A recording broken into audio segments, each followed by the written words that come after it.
T'as le point rouge, c'est bon. Cédric, bonjour. Bonjour. Alors, dernier match du championnat aujourd'hui, hein, vous terminez 5e du classement, donc encore une belle victoire, vous vouliez avoir cette victoire pour ce dernier match, même si vous conserviez votre 5e place malgré une défaite, vous vouliez cette victoire aujourd'hui. Ouais, on la voulait, on avait décidé de faire tourner un petit peu, de faire tourner l'effectif, simplement le danger que ça peut représenter de faire tourner l'effectif, c'est d'aborder le match un petit peu différemment et de se dire que bon, il n'y a pas d'enjeu, il n'y a plus d'enjeu vu qu'on avait notre 5e place acquise. Simplement, il fallait quand même garder, c'était quand même important de garder la dynamique par rapport à la préparation des playoffs pour les quarts de finale. Et puis surtout, c'était aussi ne pas manquer de respect aux gars qui étaient en face, déjà, et aux gars qui se retrouvaient avec du temps de jeu. Je pense à Franck Lafitte, qui se retrouvait au centre, là, à la place de Stanek. Et puis, je pense évidemment aussi à Max Poyet, qui était en libéraux à la place de Gaël Vandael. Et donc c'est pour ça, je pense que la préparation mentale du match, on n'est pas rentré dedans du bon pied. Je pense qu'il y avait beaucoup trop de décontraction et on a abordé le match, je pense.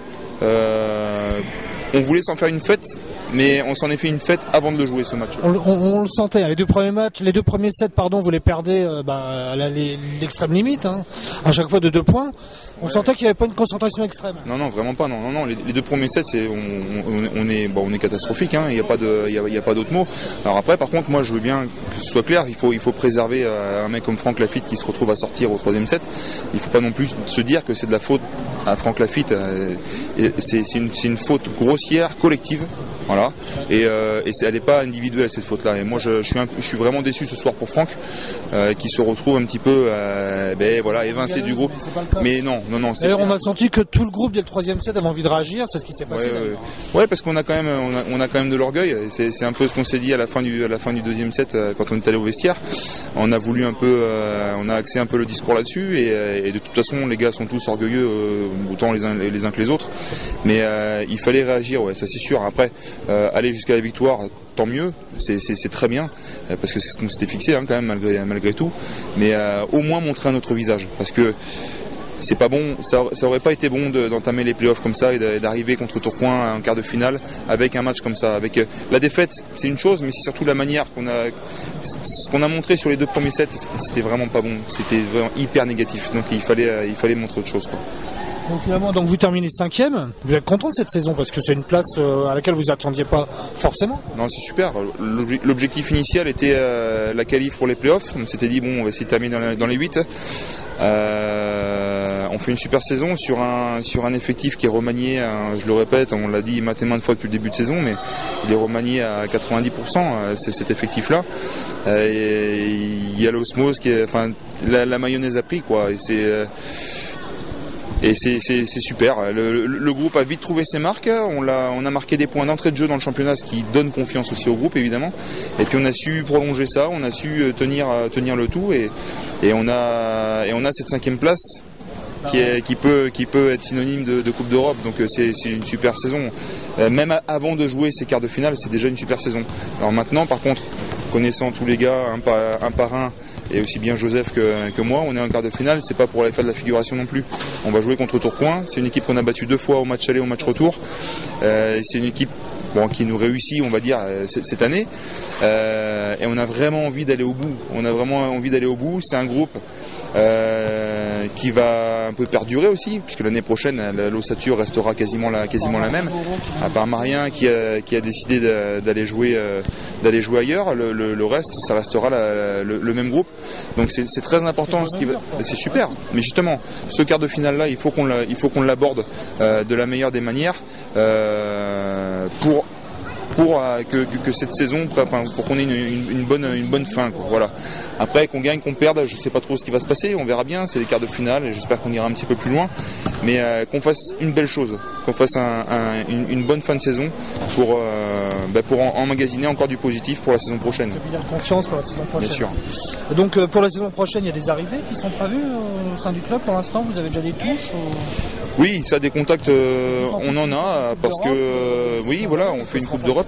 Après, la philosophie du club restera toujours la même, à savoir une ossature pro et s'appuyer sur des jeunes sont en devenir et qui sont tout près. Et là, je pense encore une fois à Franck Lafitte qui est tout près de ce niveau-là. Et il l'a montré ce soir. Il n'a pas démérité, rien du tout. Il a besoin de jouer et je pense qu'on pourra s'appuyer encore plus sur lui l'année prochaine. Et puis évidemment, on attend un peu la réponse d'Enrique Escalante. J'espère que ça devrait se faire bientôt, ça devrait se finaliser. On compte sur lui pour la saison prochaine vraiment. Et bon, on sait que Marien s'en va. Lui, ça a été clair. Il l'a annoncé assez tôt, ce qui est bien.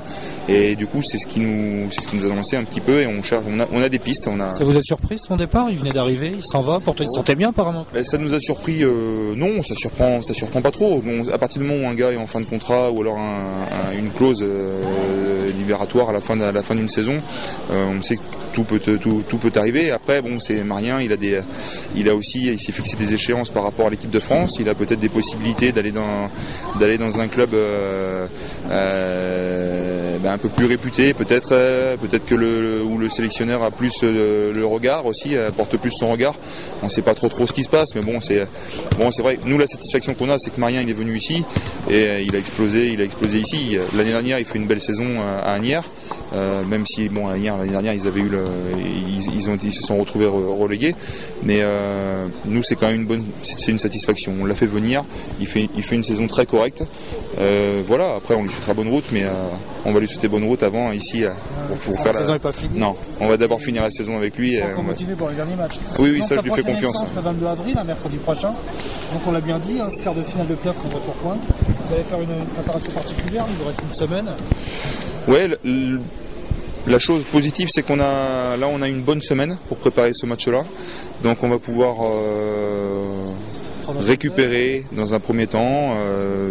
Dans ces cas-là, on va à Caliceo, on a pas mal de récup basés là-dessus.